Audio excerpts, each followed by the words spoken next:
हे केशव, तुम्हारे कहे अनुसार यदि फल प्रारब्ध ने अपनी मर्जी से देना है तो फिर प्राणी को कर्म करने की आवश्यकता ही क्या है?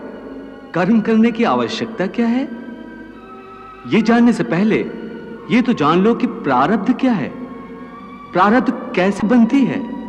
हे केशव, प्रारब्ध क्या है उसे जानने में क्या मुश्किल है?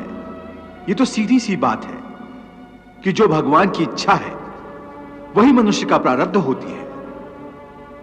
नहीं अर्जुन, नहीं, यह धारणा सत्य नहीं है।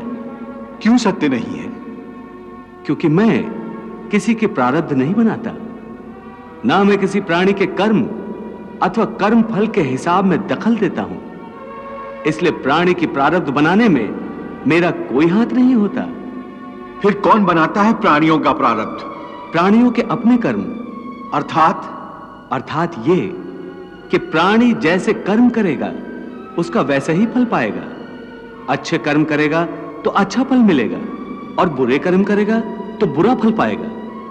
यही जो प्राणी के अच्छे बुरे कर्मों के अच्छे बुरे फल का हिसाब है, इसी को प्रारब्ध कहते हैं।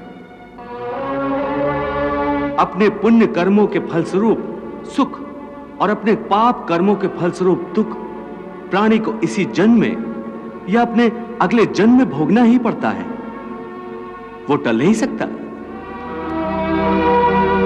इसलिए अकर्मण्य हुए बिना निरंतर अपने धर्म के अनुसार कर्म करते जाओ और मन में यह पक्का विश्वास रखो कि जिस नियत के साथ तुम कर्म करोगे उसी नियत के अनुसार तुम्हें फल अवश्य मिलेगा। कर्म का यह अटल विधान है, इसमें कभी किसी के साथ अन्याय नहीं हो सकता।